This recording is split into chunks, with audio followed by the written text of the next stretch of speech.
Assalamualaikum warahmatullahi wabarakatuh. Sebelumnya, perkenalkan nama saya Rahmat Gunawan, NPM 18 10 10 2087 dari K2D3 Akuntansi. Saya akan mempresentasikan proposal penelitian yang berjudul tentang analisis rasio keuangan APBD Kota Magelang untuk menilai kinerja keuangan pemerintah Kota Magelang tahun anggaran 2010-2014. Ya, langsung ke bab pertama, yaitu pendahuluan. Latar belakang masalah. Berdasarkan Peraturan Pemerintah Republik Indonesia Nomor 71 Tahun 2010 tentang Standar Akuntansi Pemerintahan, laporan keuangan berperan untuk memberikan informasi yang relevan mengenai posisi keuangan dan transaksi selama satu periode pelaporan. Laporan keuangan pemerintahan daerah berfungsi sebagai dasar pengambilan keputusan, sehingga laporan tersebut harus dibuat secara sederhana agar mudah dipahami oleh pembaca laporan. Meskipun laporan keuangan sudah bersifat general purposive, artinya dibuat lebih umum dan sesederhana mungkin untuk memenuhi kebutuhan informasi semua pihak. Kan tetapi tidak semua pembaca laporan dapat memahami laporan tersebut dengan baik. Tidak semua pemangku kepentingan memahami akuntansi yang merupakan alat untuk menghasilkan laporan keuangan, karena tidak semua pengguna laporan keuangan memahami akuntansi dengan baik. Sementara mereka akan mengandalkan informasi keuangan itu untuk membuat keputusan, maka ketidakmampuan memahami dan menginterpretasikan laporan keuangan tersebut perlu dibantu dengan analisis laporan keuangan. Salah satu teknik yang paling banyak digunakan untuk menganalisis laporan keuangan adalah analisis rasio keuangan. Analisis rasio keuangan adalah suatu ukuran untuk mengidentifikasi ciri-ciri keuangan berdasarkan laporan keuangan yang tersedia. Analisis rasio keuangan terhadap anggaran pendapatan dan belanja daerah atau APBD dilakukan dengan cara menghitung kinerja keuangan daerah dan kemampuan keuangan daerah. Ada beberapa cara untuk menghitung kinerja keuangan daerah. Di antaranya adalah dengan menghitung rasio kemandirian, rasio derajat, desentrasi fiskal, rasio efektivitas, rasio efisiensi, dan rasio keserasian belanja kemampuan keuangan daerah, yaitu dengan cara menghitung share and growth, peta kemampuan keuangan daerah, dan indeks kemampuan keuangan anggaran pendapatan dan belanja daerah. Selanjutnya, B. Identifikasi masalah. Berdasarkan latar belakang yang telah diuraikan di atas, maka permasalahan dalam penelitian ini dapat diidentifikasi adalah meskipun laporan keuangan sudah bersifat general purposive, tetapi tidak semua pembaca laporan dapat memahami laporan tersebut dengan baik. Tidak semua pemangku kepentingan memahami akuntansi merupakan alat untuk menghasilkan laporan keuangan. C. Rumusan masalah. 1. Bagaimana kinerja keuangan pemerintah daerah Kota Magelang berdasarkan hasil dari perhitungan rasio kemandirian, rasio derajat desentralisasi fiskal, rasio efektivitas, rasio efisiensi, dan rasio keserasian belanja anggaran pendapatan dan belanja daerah Kota Magelang selama tahun anggaran 2010 sampai dengan 2014. Yang kedua, bagaimana kemampuan keuangan pemerintah daerah Kota Magelang diukur melalui share and growth anggaran pendapatan dan belanja daerah, peta kemampuan keuangan daerah, dan indeks kemampuan keuangan atau IKK selama tahun anggaran 2010 sampai dengan 2014. D. Tujuan penelitian. 1. Untuk mengukur kinerja keuangan pemerintah daerah Kota Magelang berdasarkan hasil perhitungan rasio kemandirian, rasio derajat desentralisasi fiskal, rasio efektivitas, rasio efisiensi, dan rasio keserasian belanja anggaran pendapatan dan belanja daerah Kota Magelang selama tahun anggaran 2010 sampai dengan 2014. Yang kedua, untuk menilai kemampuan keuangan pemerintah daerah Kota Magelang diukur melalui Share and Growth, peta kemampuan keuangan daerah, dan indeks kemampuan keuangan atau IKK selama tahun anggaran 2010 sampai dengan 2014. Manfaat penelitian. 1. Manfaat teoritis.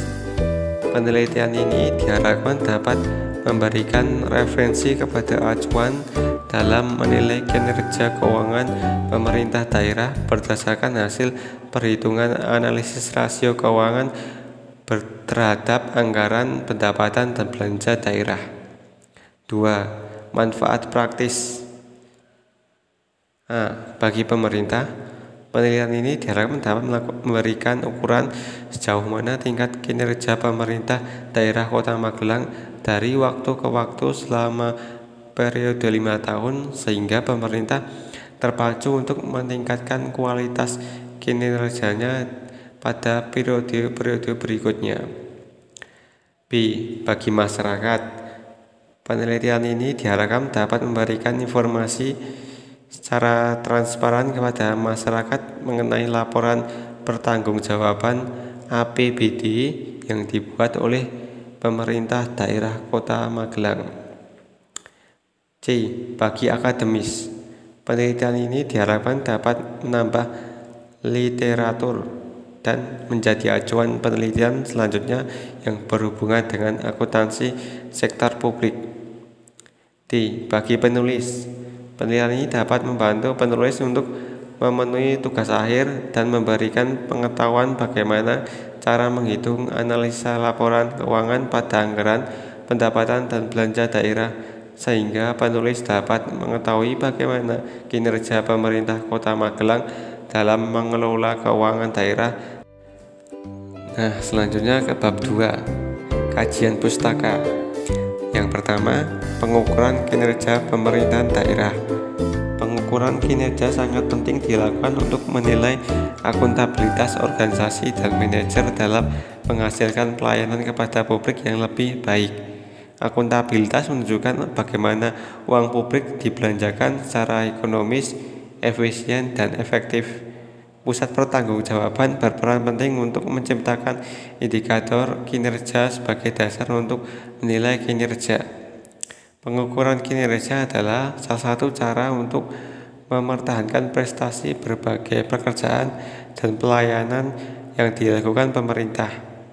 Pengukuran kinerja membantu pejabat pemerintah daerah untuk menentukan tingkat pencapaian tujuan. Tidak hanya itu, pengukuran kinerja juga membantu warga untuk mengevaluasi apakah tingkat pelayanan pemerintah setara dengan uang yang mereka keluarkan untuk pelayanan-pelayanan tersebut. Yang kedua, laporan keuangan.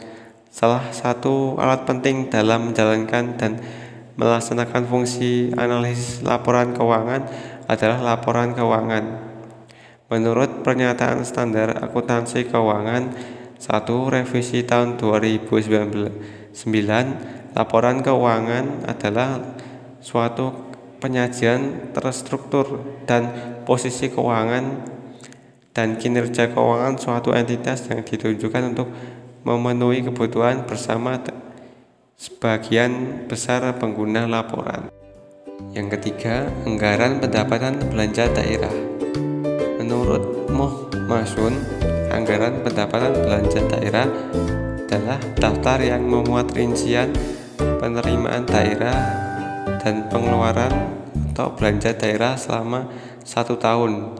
Anggaran pendapatan belanja daerah ditetapkan dengan peraturan daerah untuk masa 1 tahun mulai dari 1 Januari sampai dengan tanggal 31 Desember.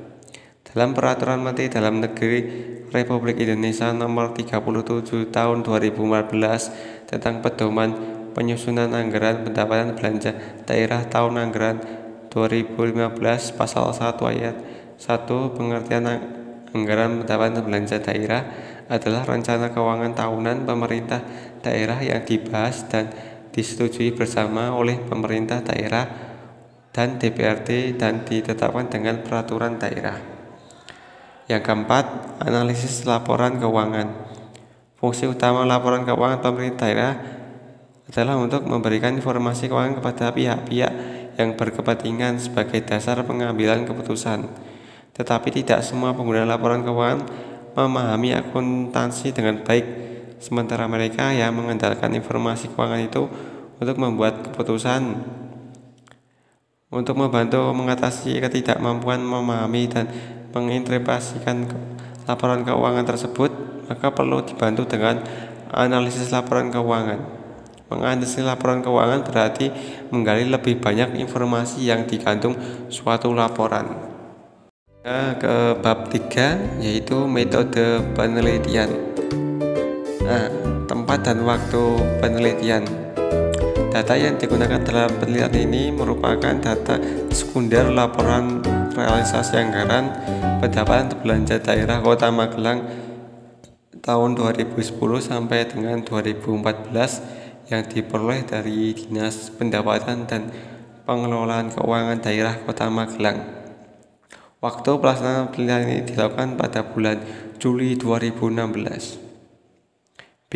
Desain penelitian. Penelitian ini menggunakan metode studi kasus dengan pendekatan deskriptif. Metode studi kasus atau case study adalah suatu inquiry empiris yang menyelidiki fenomena di dalam konteks kehidupan nyata, di mana batas-batas antara fenomena dan konteks tidak tampak dengan tegas. Studi kasus dibatasi pada bukti kuantitatif.